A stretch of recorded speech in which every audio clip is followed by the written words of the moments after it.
Olá, muito boa tarde. Hoje é sexta-feira, começa mais uma Live JR, os nossos encontros de toda sexta-feira à tarde, sempre com um assunto de interesse da sociedade. Hoje nós vamos falar sobre um problema que está aí assombrando algumas regiões. Vamos falar sobre a estiagem no Brasil. O país enfrenta aí uma das secas mais duras das últimas décadas e isso traz consequências principalmente nas regiões Sul e Sudeste. Para isso, a gente vai conversar, nós temos dois convidados, vamos conversar com o André Peptoni, que é diretor-geral da ANEEL, a Agência Nacional de Energia Elétrica. André, muito boa tarde.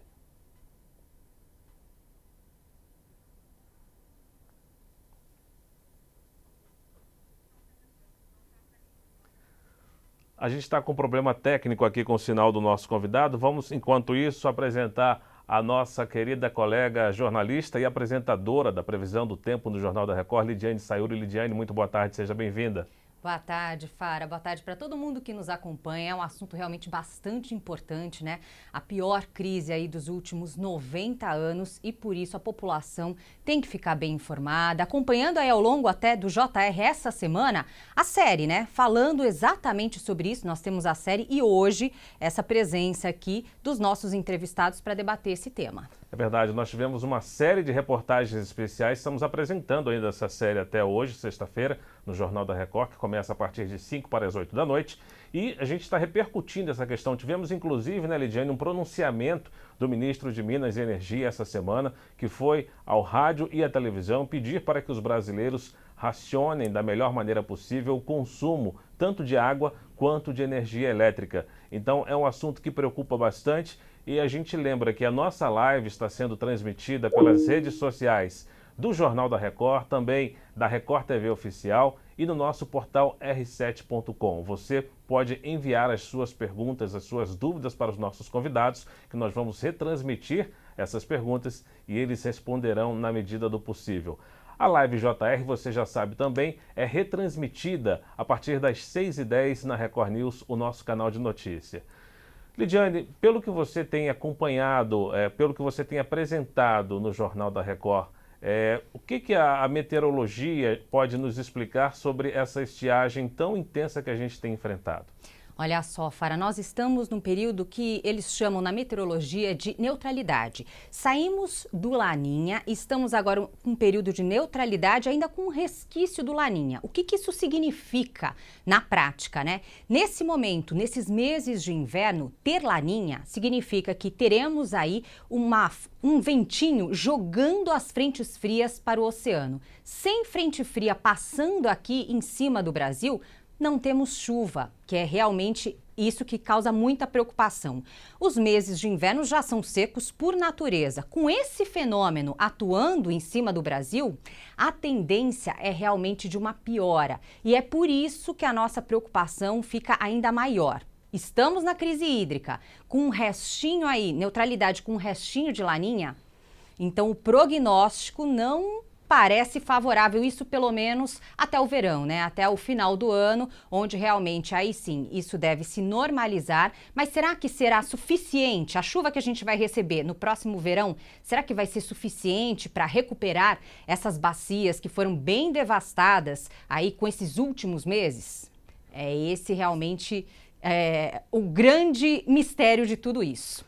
Ontem, inclusive, a gente apresentou uma reportagem no Jornal da Record do nosso colega Herbert Moraes sobre a questão da seca na região do Capitólio, lá em Minas Gerais, que é uma região de nascente, de cachoeira, e a gente mostrava numa comparação de imagens de algum tempo atrás com o período atual, Lidiane, a gente via que a cachoeira praticamente estava seca num daqueles reservatórios tradicionais da região, em comparação com algum período atrás. A pergunta que fica é, conforme você citou agora, as chuvas previstas futuramente são suficientes para amenizar o efeito dessa estiagem?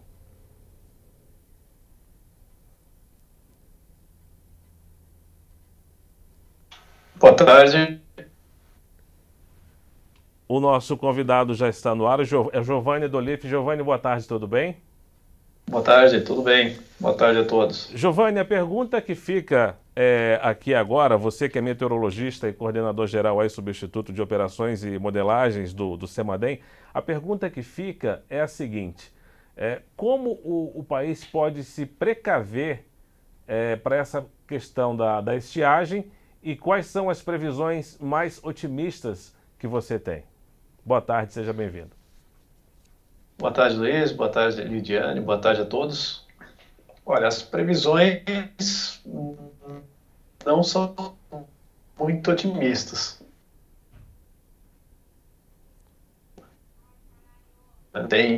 Não tem previsão de na região da bacia do Rio Grande, do Rio Paraná, que é a principal bacia da onde é gerada a energia hidrelétrica para o país, né?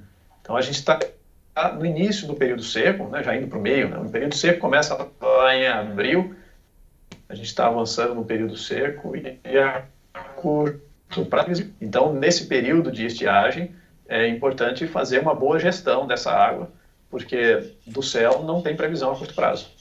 Outro nosso convidado aqui na Live JR é o André Peptoni, ele que é diretor-geral da Agência Nacional de Energia Elétrica, ANEEL. Seja muito bem-vindo, André, boa tarde.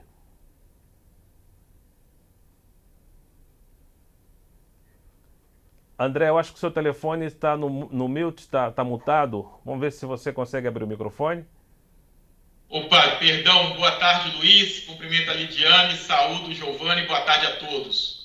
Ô, André, me diz uma coisa, a ANEEL definiu um aumento aí de 52% na bandeira vermelha de energia elétrica, né? Esse aumento segue o mesmo padrão tanto para aqueles consumidores comuns como para o setor produtivo, para as indústrias também? O que você pode explicar para os nossos internautas sobre essa mudança, esse reajuste na bandeira da tarifa de energia? Bom, Luiz, como o Giovanni colocou, nós estamos vivenciando uma crise hídrica, e essa crise hídrica causa efeitos no setor elétrico, porque hoje 62% das usinas instaladas são hidrelétricas, então usam a água para gerar energia. E como nós estamos diante da pior série histórica dos últimos 91 anos, logo os nossos reservatórios foram castigados com grande intensidade. Nós não temos água para gerar energia na hidrelétrica. A energia que está sendo gerada para atender a carga do país hoje é proveniente das usinas termoelétricas. Aí, diante disso, nós tivemos que fazer um ajuste na bandeira tarifária, que é o instrumento regulatório que recolhe mês a mês recursos para pagar as usinas termoelétricas, que elas geram, mas tem o combustível, que é óleo diesel, óleo combustível ou gás natural. E, em função disso, a bandeira vermelha patamar 2, que está acionada no país e certamente vai perdurar até novembro, pois o período úmido começa em outubro, e o Giovanni colocou muito bem, não tem previsão de chuvas para os próximos meses. As primeiras chuvas começam a cair em outubro, então elas penetram primeiro no solo, como o solo está seco, então ela vai primeiro encharcar o solo para depois voltar a acumular nos reservatórios. Então a gente só vai poder contar com a água mesmo nas hidrelétricas a partir de novembro, se o período úmido for positivo.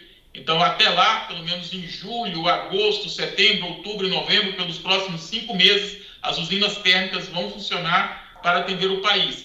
E para isso, tivemos que fazer um ajuste na bandeira tarifária vermelha patamar 2, que passou dos R$ 6,24 para R$ 9,49. Mas só lembrando, Luiz, que a tarifa de energia média no país custa R$ 600. Nós estamos falando aqui da bandeira. A bandeira ela custava R$ 6,24, passou para R$ 9,49.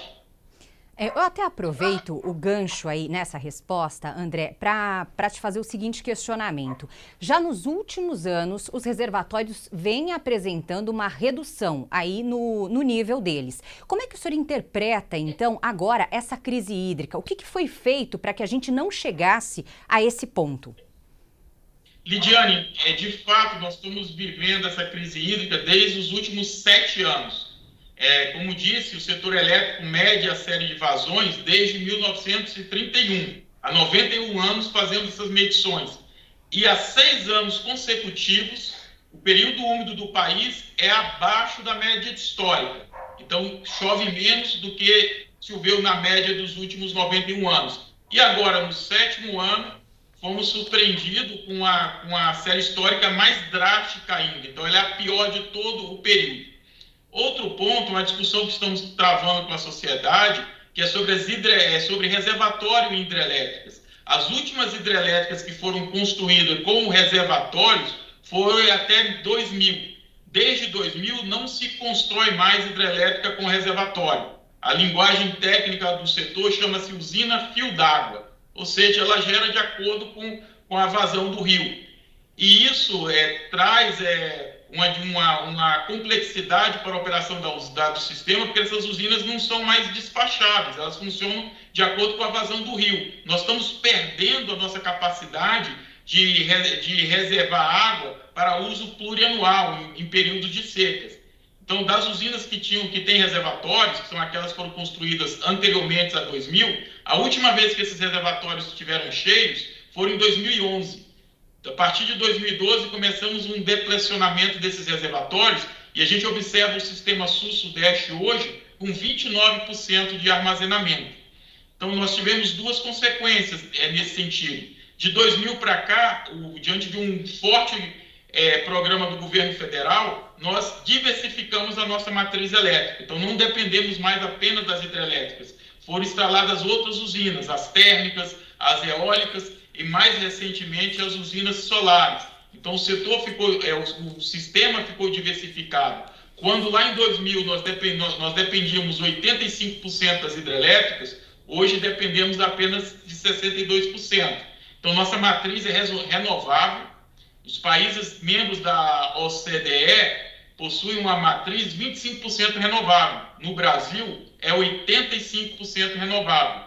Mas isso tem uma consequência. Nós dependemos dos fatores climáticos, de vento para gerar eólica, de radiação para ter a solar e de água para impulsionar as hidrelétricas. E as usinas térmicas funcionam como um seguro. Quando nós temos a diversidade climática, recorremos à térmica para injetar eletricidade no sistema, injetar elétrons no sistema. Só que tem uma consequência, a energia que é gerada fica mais cara.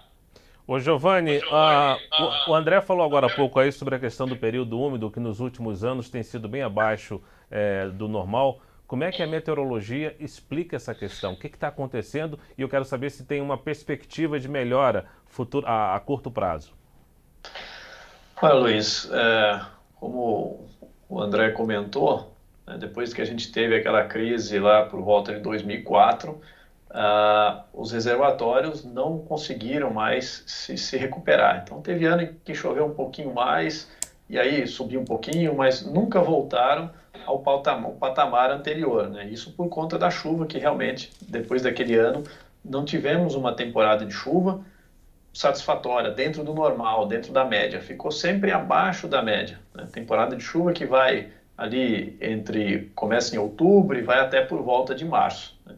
Esse ano, por exemplo, em outubro do ano passado, né, falando dessa última temporada de chuva, outubro do ano passado não tivemos chuva, a estação não começou quando deveria, então a gente teve o início tardio da estação chuvosa, e depois, em março, um mês em que a gente costuma ter, né, bastante chuva, foi um mês que choveu pouco, né? Então a gente teve um fim precoce, né? Ou seja, a estação chuvosa foi mais curta, né? E um mês ali em que choveu um pouco mais, né, teve só um mês que chegou ali próximo da média e tal, não é suficiente para repor esse déficit. Então, se a gente pegar, por exemplo, os últimos 48 meses, 1 ou 2 meses só a gente conseguiu ter chuva na média, tá? Nessa região da Bacia do Paraná. Então, estamos vivendo realmente um comportamento climático diferente do passado. Tivemos uma seca muito severa, né, até com um pico mais severo do que essa, lá na década de 60, final da década de 60, início da década de 70. Isso falando só em termos de chuva, né? É lógico que naquele período a demanda por energia, por água era muito diferente, né? Então, eu estou falando da questão climática. O André falava da questão de disponibilidade de água, né? Então, na questão climática é isso.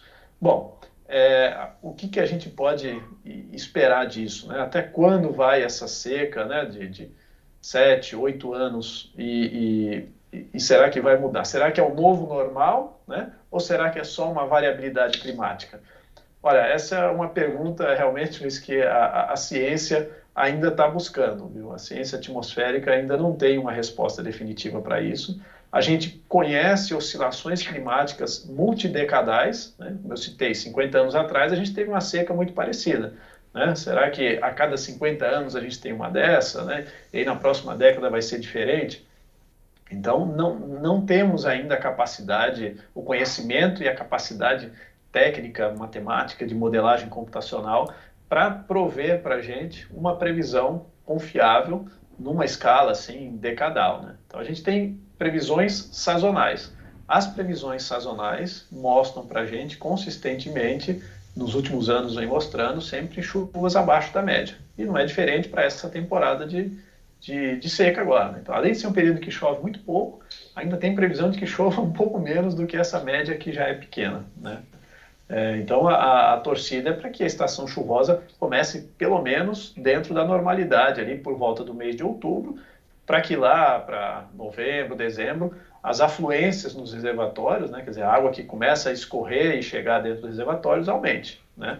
Porque se no ano passado, por exemplo, só começou a chover mesmo lá para dezembro, né? Então isso tem um atraso muito grande, justamente no período em que a demanda é maior. Porque quando começa no final da estação seca, é quando os reservatórios estão mais baixos, ou seja, tem menos capacidade de produzir energia, e a demanda de energia aumenta com o uso de ar-condicionado, por exemplo, quando começa a ficar quente, né? Lá para outubro, quando o sol começa a ficar mais quente. Então essa combinação climática e demanda, ela é delicada, complicada, e em termos futuro de longo prazo, a ciência ainda busca uma resposta confiável, se esse é o novo normal ou se a gente vai logo voltar a uma condição climática mais dentro da normalidade. Giovanni, é coincidência ou não o fato do desmatamento ter crescido também nos últimos anos? Até ano passado nós tivemos alguns episódios de chuva negra, justamente aquela água caindo, trazendo aí a fuligem do desmatamento, das queimadas. Na região sul, sabemos que foi o efeito Laninha, o grande aí responsável por essa seca. Mas na região central, podemos também atribuir essa responsabilidade ao desmatamento? Perfeita colocação, Lidiane. A gente tem o fenômeno Laninha acontecendo e temos também mudanças no ambiente. A gente chama de mudança no uso e cobertura do solo, né? Nesse caso, a gente está tirando vegetação, tirando florestas, né, do solo. E a Laninha tem influência grande na região sul do país. Tem uma correlação grande entre a ocorrência de Laninha e falta de chuva. E a gente fala região sul, é uma região aproximada, mas muitas vezes esse efeito pega também um pouco mais para o norte. Pega o estado de São Paulo, pega Mato Grosso do Sul, ou seja, justamente a região da bacia do Rio Paraná, né? Agora, na região centro-oeste, um pouco mais para norte e entrando um pouco também na região sudeste, a gente tem uma recorrência de ventos na direção da Amazônia vindo para essas regiões, né? Então, um vento de origem amazônica.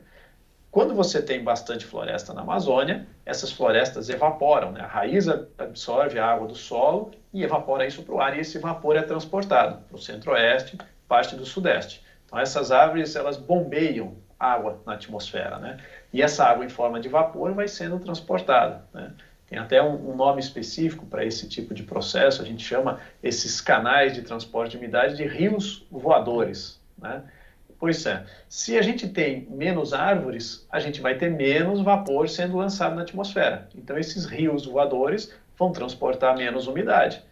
Então, a quantidade de umidade disponível para a chuva vai ser menor, tá? Então, essa é a relação entre a Laninha e a chuva no sul e parte do sudeste e centro-oeste, e o desmatamento com a chuva no centro-oeste e boa parte do sudeste. Você que acompanha a Live JR pode enviar as suas perguntas que a gente vai repassar aqui aos nossos convidados. Estamos falando sobre a estiagem no Brasil, essa que é uma das estiagens mais intensas das últimas décadas. A Live JR também será reproduzida, retransmitida a partir das 6h10 no nosso canal de notícias, a Record News. Agora uma pergunta para o André Peptoni, da ANEEL. André, o fato de nós não termos tido o horário de verão esse ano, influenciou de alguma forma nessa mudança de tarifa de energia elétrica, de consumo? O que a agência pode falar sobre isso? Então, meu caro Luiz, desde algum tempo já o o horário de verão ele não tem sido mais relevante para o setor elétrico. Tanto é que a agência fez uma nota técnica em 2019, encaminhando ao Ministério de Minas e Energia, apontando que não havia mais economia substancial de energia por conta do horário de verão, em razão do comportamento da carga no país, em razão de um ponto que o Giovanni colocou, o resfriamento, né, o uso de ar-condicionado ao longo das horas do dia. Então, do ponto de vista do setor elétrico, não havia mais economia para o sistema em função do horário de verão. Agora, ele se fazia muito importante para outros setores da economia, como o setor de turismo. Ludiane. Eu quero fazer agora a pergunta para o Giovanni. Quando a gente fala que, claro, precisa de chuva para a recuperação dos reservatórios, das bacias, a gente pode entender que tipo de chuva? É aquela chuva de verão, aquela pancada forte que vai causar alagamentos pela cidade, trazer muitos transtornos, inclusive, para a população? Ou é uma chuva que tem que cair ali num nível mais moderado e mais frequente? Explica um pouquinho para a gente, Giovanni, por favor. Diane, esse é um outro ponto muito importante, né? Não é só o volume de chuva que cai, mas a forma como ela cai, a distribuição espacial e temporal dessa chuva, né? Você falou da chuva forte que alaga. Então, é uma chuva que no espaço ela é restrita, né? Acontece numa área pequena, e no tempo também, né? No intervalo curto de tempo você tem uma grande quantidade de água. Chuvas intensas, localizadas, que causam mais estrago do que ajudam a repor os reservatórios. E esse tem sido um comportamento da chuva também nos últimos anos, né? Bastante irregular e acontecendo muito nas áreas urbanas, causando problemas, né? O ideal seria uma chuva mais bem distribuída no espaço e no tempo, né? Que não acontecesse em episódios de chuva forte, mas que ela fosse distribuída pouco a pouco ao longo da estação chuvosa. Eu citei aqui agora há pouco que a última temporada de chuva começou mais tarde, né? Tivemos um bom mês em dezembro, que, aliás, até causou problemas no final de dezembro, início de janeiro, né? E aí depois, precocemente, essa chuva acabou. A chuva foi concentrada no intervalo de tempo mais curto, trouxe problemas e não conseguiu repor o nível dos reservatórios. André, eu dizia aqui no início da transmissão que ontem nós apresentamos no Jornal da Record uma reportagem especial sobre a questão da região da usina de Furnas, em Minas Gerais, em que os reservatórios estão com nível muito baixo. Eu queria que você explicasse para a gente qual a importância tanto das usinas de Furnas, lá em Minas Gerais, também de Itaipu, que fica na fronteira entre o Brasil e o Paraguai, para a geração de energia, e por que apenas essas duas usinas não são suficientes para compor, para suprir essa questão da energia elétrica nesse período atual? A usina de Furnas, ela está localizada num lugar muito estratégico. É na cabeceira de toda a bacia do Paraná. Então, a água que passa por Furnas é a água que vai gerar energia em diversas usinas. E diante do que o Giovanni explicou, do fenômeno Laninha que estamos vivendo, que é o esfriamento da água do Pacífico, né, em relação ao ano normal, e que isso traz consequências como a seca no sul e no sudeste, a seca no sul e no sudeste, e chuvas, né, no norte e nordeste. Tanto é que no Amazonas, você está vendo aí que está tendo uma recorrência de muita chuva, em função desse fenômeno. Aí ele afeta a usina de Furnas, estamos ali no nascedouro, praticamente 70% de todo o estoque de água para gerar energia no país está na região sudeste. Hoje, os reservatórios da região sudeste estão com 29% de armazenamento. E nós temos que enfrentar todo o período seco ainda, até chegar em outubro, que quando se inicia as chuvas. A região norte, ela representa 5% do armazenamento para a geração de energia. E como lá está tendo muita chuva, os reservatórios estão com 82% de armazenamento. A região sul também é uma região importante. Tem lá a usina de Itaipu, que joga, mas eletricamente a usina de Itaipu está no sudeste, né, em função das linhas de transmissão em corrente contínua. Mas na região sul, ela representa 7% do armazenamento do país. E hoje os reservatórios lá estão com 64%.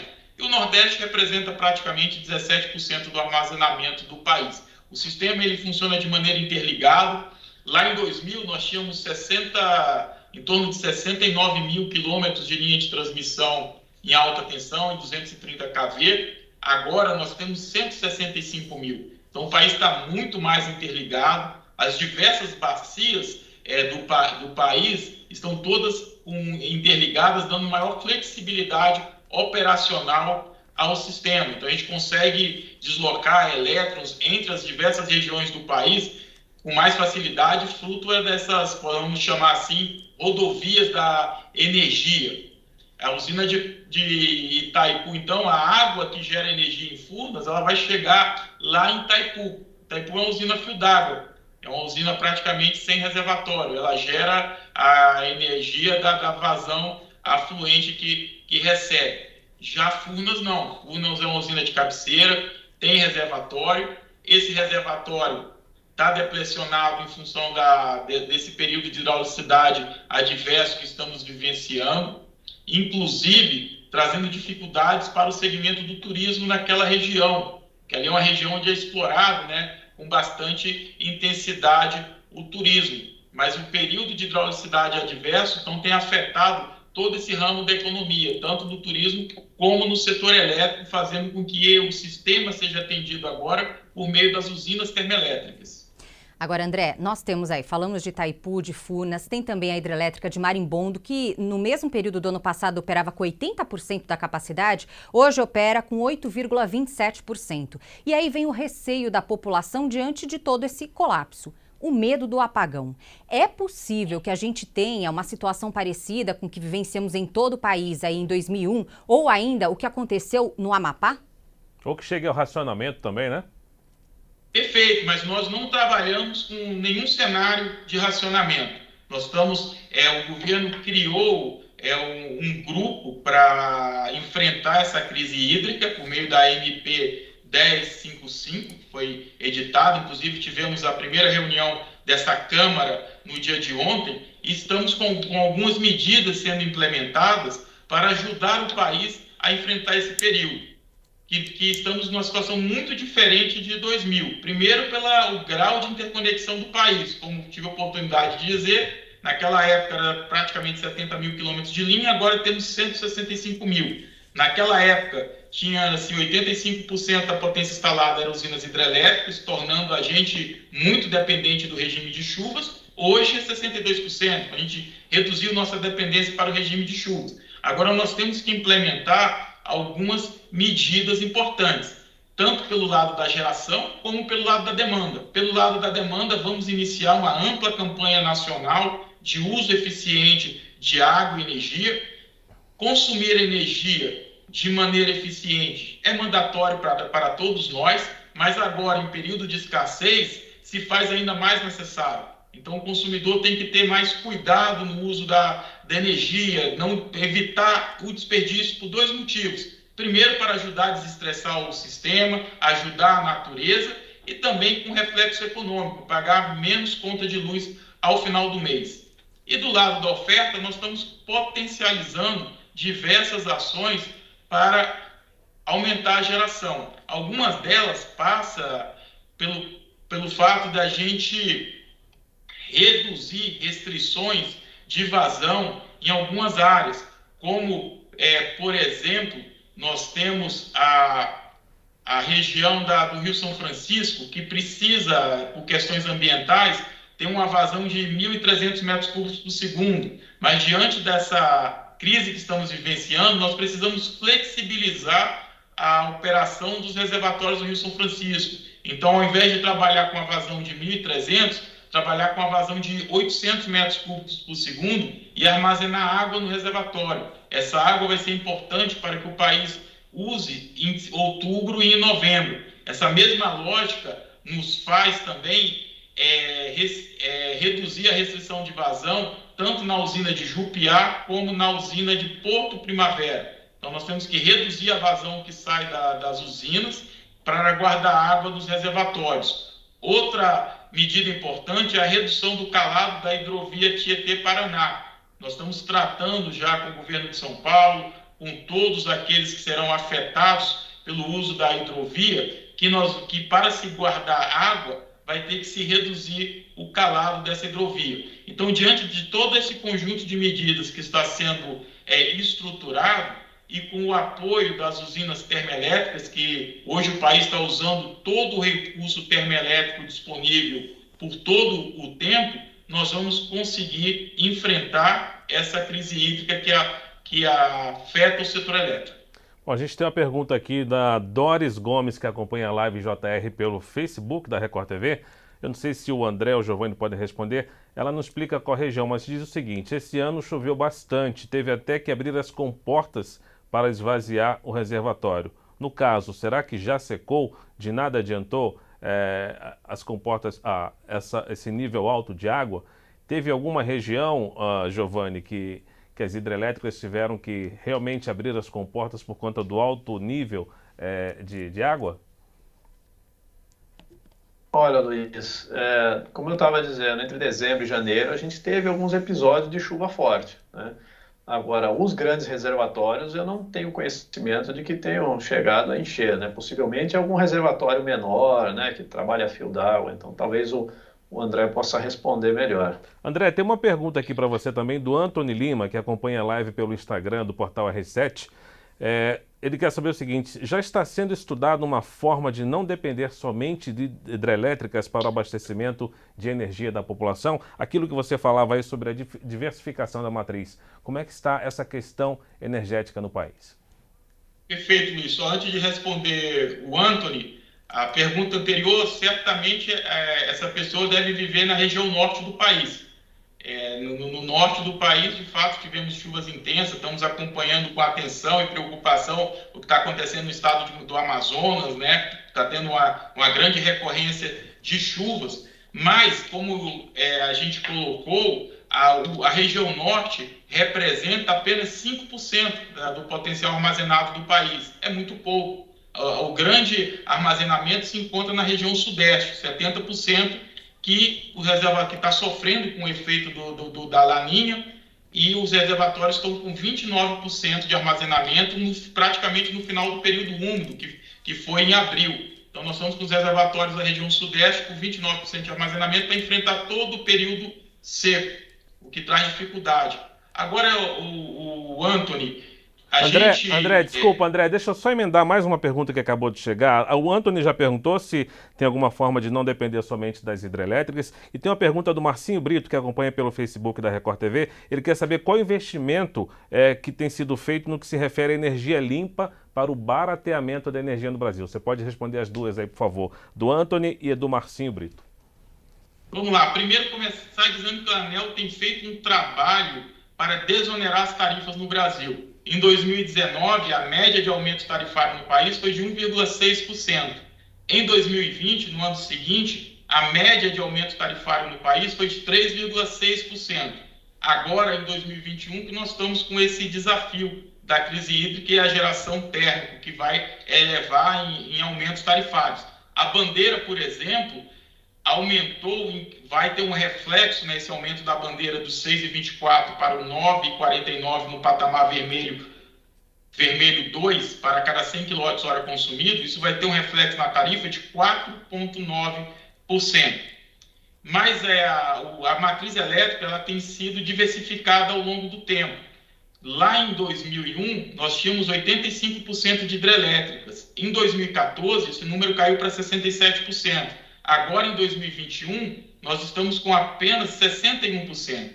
E a gente vê o crescimento das eólicas. As eólicas representavam 0% em 2021, já em 2014 representando 4% da potência instalada, e agora em 2021 representando mais de 10%. Esse evento também aconteceu com as usinas termoelétricas, que lá em 2001 representavam 11%, em 2014 as termoelétricas já tinham um potencial de praticamente 16%, 17%, e agora chegamos a 2021 com praticamente 25% da matriz sendo termoelétrica. E a introdução das fontes solares que tanto em 2021 como 2014 praticamente não existia no país, agora já responde por 3% da potência instalada. o Brasil diversifica a sua matriz energética. Isso a gente passa a depender menos das chuvas, mas dependemos bastante da natureza, pois o nosso parque é renovável. Mesmo as termoelétricas que temos, 1/3 delas usam como combustível o bagaço das cana-de-açúcar, o que faz o Brasil ter uma energia limpa. Mas essa diversificação da matriz confere maior segurança energética para o país para enfrentar adversidades. Agora, também um ponto importante é a gente contar com fontes despacháveis. Fontes despacháveis é aquela de quando eu preciso, o operador nacional do sistema precisa, pode contar com essa energia. As fontes que dependem da natureza são fontes não despacháveis. As eólicas geram quando tem vento, as solares quando tem luz do sol e as hidrelétricas, desde 2000, em função dessa discussão ambiental que estamos tendo, não se constrói mais hidrelétricas com reservatório, elas estão cada vez menos despacháveis. A gente pode contar com elas quando tem vazão natural do rio. A gente está perdendo aquela capacidade de armazenamento plurianual, em que já chegou a ser de 2 anos e meio no país. E isso tudo requer uma atenção para o preço. Claro que quando a gente usa as fontes da natureza, sol, vento e água, o preço do elétrico ele é mais barato. Agora, em situações extremas, como a que estamos vivendo, que a gente não pode contar com as fontes da natureza, a gente precisa de combustíveis fósseis. E o combustível fóssil tem um custo. Tem que se pagar o valor do óleo diesel, do óleo combustível e do gás natural. E são mais poluentes também, não, André? Exato. E temos como consequência, apesar do gás natural ser reconhecido mundialmente como combustível da transição energética, por estar entre os combustíveis fósseis mais limpo, mas mesmo assim é poluente quando comparado com as hidrelétricas, com as eólicas e com as solares.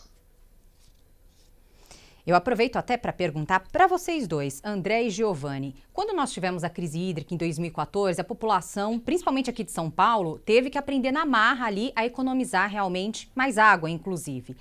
Agora, passados aí 7 anos, qual a visão de vocês? A população deu uma relaxadinha nesse consumo? Como é que tá? Eu também não vejo mais tantas campanhas como nós tivemos anteriormente. O que você pode dizer, Giovanni?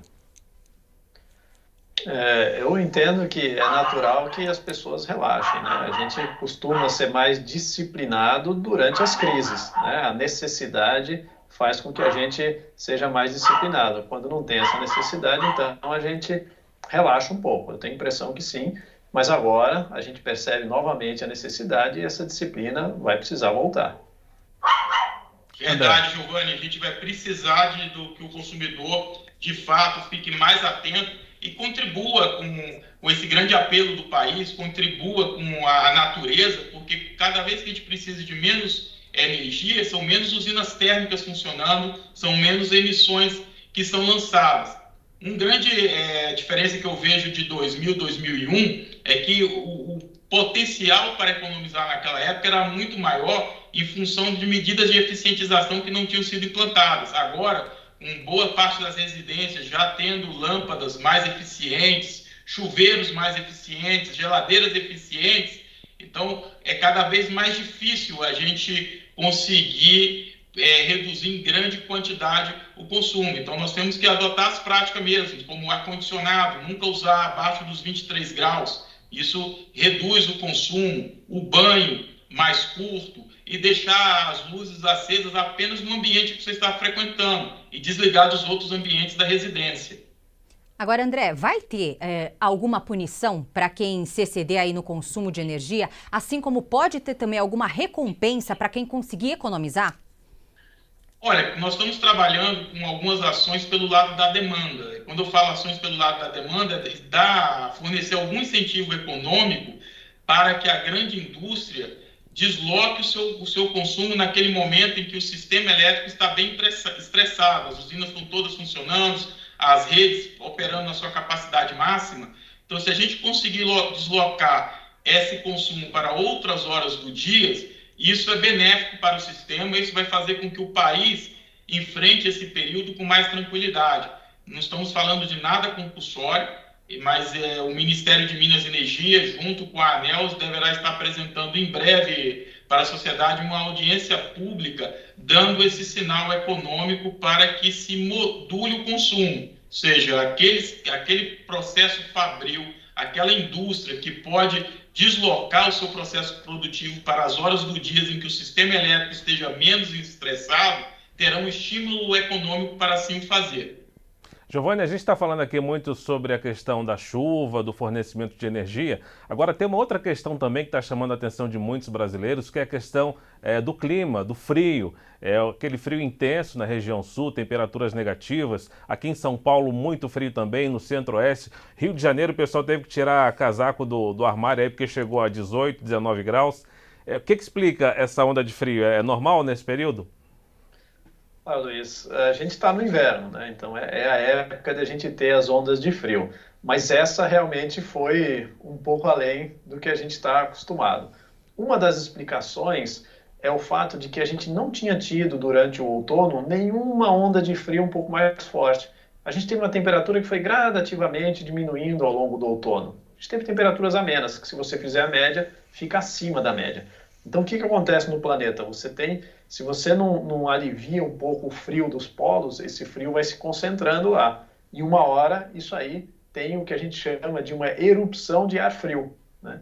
Então, esse ar estava muito gelado, porque não estava dando vazão aos poucos, ficou concentrado e veio essa massa de ar extremamente fria, né? A gente teve situações até que não são muito comuns. Esse ar frio conseguiu passar da linha do Equador, passou para o hemisfério norte. Esse frio chegou lá na Venezuela, né, para a gente ter uma ideia. Isso não é sempre que acontece. E uma outra situação rara e talvez até inédita dessa massa de ar frio, ela favoreceu a ocorrência de um ciclone subtropical, né, que gerou até alguma polêmica com relação à classificação desse ciclone, que os americanos chegaram a classificar como tropical, né? Então, isso aconteceu por conta da gente ter um ar muito frio por cima e uma água relativamente mais quente por baixo. Gerou uma situação também atípica. Então, foi de fato uma onda de frio para ficar para a história. Ok, eu queria agradecer mais uma vez a presença do Giovanni Dolif, do CEMADEM, o Centro Nacional de Monitoramento e Alertas de Desastres Naturais, também ao André Peptoni, diretor-geral da Agência Nacional de Energia Elétrica, ANEEL, e a nossa colega jornalista e apresentadora da Previsão do Tempo no Jornal da Record, Lidiane Sayuri. Lembramos que esta Live JR será reexibida ainda nesta sexta-feira, logo mais, a partir das 6h10 da tarde, no nosso canal de notícias na Record News. Obrigado você, internauta, que nos acompanhou pelas redes sociais do Jornal da Record e do portal r7.com. A Live JR volta na próxima sexta-feira, sempre com um assunto do seu interesse. Um bom fim de semana a todos e até a próxima.